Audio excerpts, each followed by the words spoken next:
Presiden Prabowo Subianto bertemu Raja Charles III di Istana Buckingham, London, Inggris pada Kamis 21 November 2024. Pertemuan keduanya berlangsung sebelum Prabowo menemui Perdana Menteri Keir Starmer di Downing Street dan Wakil Perdana Menteri Inggris Angela Rayner di Lancaster House.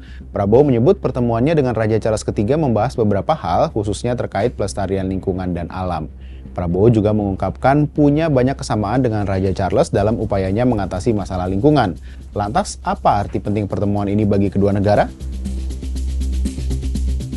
Dalam kesempatan itu, Prabowo juga sempat mengenang masa-masa ketika mengenyam pendidikan dan tinggal di Inggris. Bahkan Prabowo juga mengungkapkan telah mengundang lagi Raja Charles III ke Indonesia.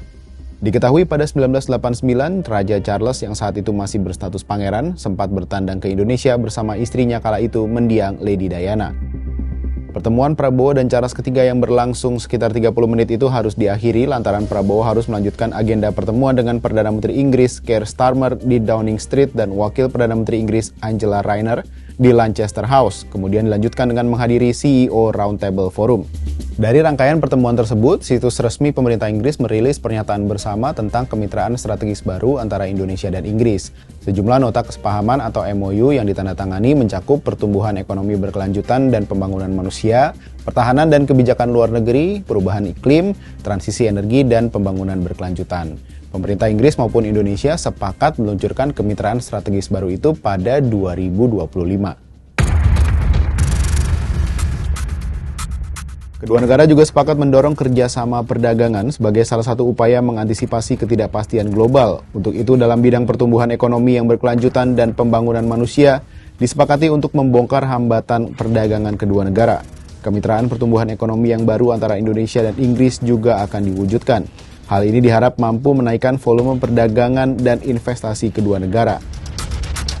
Adapun dalam laporan Kementerian Perdagangan, total perdagangan Indonesia-Inggris pada Januari hingga Juni 2023 tercatat sebesar 1,43 miliar dolar AS. Nilai ini meningkat 13,26% dibandingkan periode sama dengan tahun sebelumnya.